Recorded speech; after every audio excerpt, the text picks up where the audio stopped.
But anyways, let me see here. What do you think about the progress of table hockey overall? What's your feeling in respect of the direction with the the future? What's your thought about it, or do you want to make your feelings known about it? It's of course very difficult to say, but it depends on mostly one thing: the organizers. If they are good organizers and good grown-up people who want to really do this in the best possible way, say welcome and do a lot of stuff to get new players into the game, then I think there is a great future of table hockey, because this is a funny game. It's good to you meet a lot of people. You can play against your son, you can play against another man at your age, you can play against everyone, against a woman. It's really a great game, and you have the possibility to beat everyone in 5 minutes. It's difficult in best of 7, but you can beat everyone in 5 minutes. I remember in the European Championship 2008, I beat Ronnie Nutonen, and then I lost to one of the weakest players in the tournament. So wow. That's really great about this sport. It's a great sport, but you need to do the right thing in order to get young people into it. They need to feel welcome. They should enjoy being there. If it's all ends up in conflicts and discussing and being not nice to each other, then there's no future for anything in this world. We need to do the very best we can in order to make it great to be there.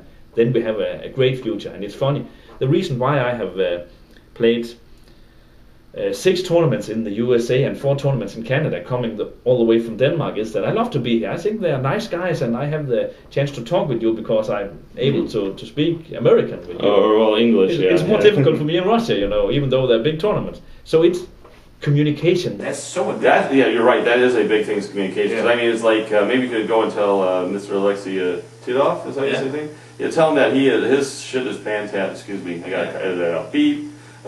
His stuff is fantastic. I've been watching. I'm going, how did he do this? Or how? I mean, it's just like I'm watching something on American sports television. He does an excellent job, and that's the thing. I mean, that stuff is. I mean, I know a lot of stuff's in Cyrillic and all that stuff, but I have to go and translate and all that, put it into Google and figure out what that is. But the thing is that I can see the passion, and I can see he wants to do it right. In Russian, if you want to say play beautifully, you say Игра красива. And you can say it's very krasiva, his videos, because he's really committed to this. And that's also the key word, that you must be committed to what you're working with, because then it will work much better than if you're not committed. Oh, well, the thing is, if you feel like it's a job, then you just sort of fluff it off. But if you want to do it, you want, like say, I mean, really, at least from my angle, I don't know, maybe I'm a better video guy than a table hockey player. But the thing is that I play table hockey, I love to play it, and it's a challenge. And the thing is that on your end, it's like meeting people like you. I mean, I appreciate your time, and you're basically coming here to help us out here, because like I say, you're in the States here. We got some interesting cast of characters. That's what makes it sort of fun. Yeah, I had this semi-final against Paul Shabby, and it was really great for me, and I also think it was great for him. Okay, he lost, but I think he enjoyed it. I heard he was doing play-by-play with you or something like that. I was sort of shocked. I'm going, why the hell is he doing play-by-play while you're going like that? I mean, I think he was watching you probably more than... See, that's the thing. He was probably watching you more than he was really getting to but I know that in some years he will beat me.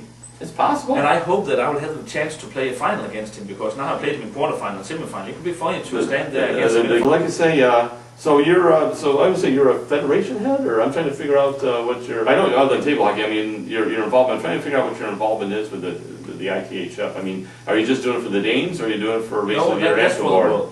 There is an executive committee of the International Table Hockey Federation consisting of 9 people, and these 9 people, they have to deal with everything. So we are voting about things. I'm the president. That means I'm doing most of the job. President of what? Of the ITHF? Of the ITHF. Oh my gosh, I'm sorry. I do not have any power myself. I have 1/9. Is that what you say? Of the responsibility, huh? So if there's a draw in for example, if there's a draw about something we have to decide about, then I have to make a decision. But that's my power, so to speak. So, but the thing is also to connect people, to communicate with everyone in the different countries, to especially organize the World Tour so that everyone knows the 1st of May, all the tournaments and the dates and the venues of the tournament for next season. That's the most important job in the ITHF. Also helping when they're World Championship. So basically, is there like a group of, is it like the UN, you have like a group of superpowers, like we'll say Russia, Finland, Sweden? No, you can elect all the member nations. They can elect 9 people. And if there are, for example, 16 candidates, then the Sort of like, it's not like Eric goes. Eric could do it, or is it within the group? What's it, the United Eric States? is the president Yeah. of the United States Table Hockey Mhm. Association, and Jim Rosonka is in the executive committee of ITHF. He's one Oh, of wow. the 9 people in the executive Oh committee. wow, I didn't realize that. Hey, cool. Yeah, yeah, Good exactly. guy to have in there, really. Yeah, because he's also very much committed to it, and that's important. I understand. I think that's great. And then it's important to answer emails. Mhm. It's important to make decisions. If there's a question, answer it Mhm. instead of making a new question. Making it done, you know. I see that at work. I know what you're talking about. It's like, well, why you ask a question to a question? Yeah. And I was like, ugh, I know what you mean. It just wanted to kill him. In ITHF, we just want one thing, that is to do the very best so that everyone feels our country is also a part of this. I want every country to feel ownership to ITHF. You should feel, okay, ITHF is also doing something for us here in the United States. And they should feel the same in Slovakia and in Russia and in Finland. It's important that we can do something for every country, because we cannot have an international table hockey federation with only 5 countries. We need many countries. So that's the main job, to do everything we can to help the different countries to develop.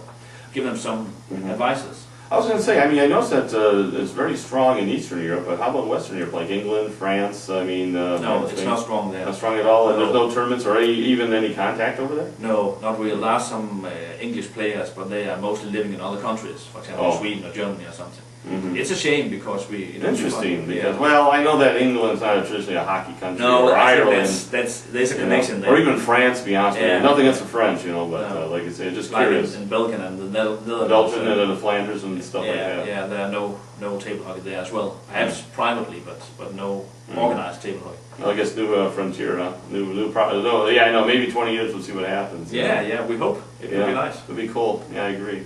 Anyways, I appreciate your time, Bjorn. I am glad that we had this. I'm very Me happy. Because the thing is that I like to help out too, and you know, anything that Kaga or you know, where I can in my power, my personal thing, I'll be more than happy to help. It's also good to have the chance to answer some questions, because your questions are a lot like many other people. They're having some questions, and then I have the chance to answer them, so that people have an idea. Okay, what is this? What is ITHF? What's How is it table work? hockey in general? Exactly. So it's a good chance. I do got one last question now. Do you guys work close with Stiga at all? Respect, I mean, does Stiga recognize you, or do you have any, like, say, like a promotion versus, what do you call it? Yeah, we have league? some communication with them, but it's also important to remember that for them, table hockey is not a big thing. Well, they make, I know they make lawnmowers. If you have this paper, that's their organization, then table hockey is here. Oh. A little part of Stiga, and that's a shame, of course, but I think the important thing about the games is that they should not be changed a lot. We're having the right games now, 3-dimensional figures and so on, and the left wing can go behind the goal cage, and you know, there are some things that must not be changed. So I think it's... I'm getting used to it too, I know. I like to see the development, and for example, in the Northern America, it's good to see that we are out of the problem with players lifting. Tagadova, for example. In a lot of tournaments in Europe, I'm sorry to say it, but here you have the problem, you have to push the players down all the time. And I understand that you see this as a bit strange when you're watching the videos from Europe, but the problem is that, I must say, we are not so good to organize tournaments like you. Really? Okay, there are some really great organizers in Swedish Masters, for example, and Moscow Cup is also good, great games. But you are doing something better than us. And that's to prepare the games. The games are much better here. Well, we have some real master preppers. I mean, there's sort of the older folks like Mr. Rozanka and Mr. Medina, but the thing is, the guys do a great job. Fantastic job. I must say, don't forget to say that there are these guys in Sweden too, but there are a lot of European countries where it could be much better. They are destroying the games by spraying silicone on it, and they are doing a lot of Spraying silicone on it? Yeah, it's really... Wow, Sometimes that's permanent, you know? Yeah, and then in other countries you can have games where they are so slow that you can almost not move the left wing. You have to pull it. It's really... You cannot make the tricks then. I have great respect, and that's the reason why I'm playing here. Because I'm getting angry if I shall play at very bad tables. So this is fantastic. It's not only here, but also in Canada. For example, a guy like Reggie in Edmonton, it's amazing what he can do about organizing these tournaments. Oh yeah, I agree. Edmonton really's got it all together, and so Yeah. is Montreal too. I know that their league was Also pretty good. Montreal, yeah. I mean, it's just amazing how things go. But Yeah. anyhow, like I say, my brothers tell me about wrapping things up.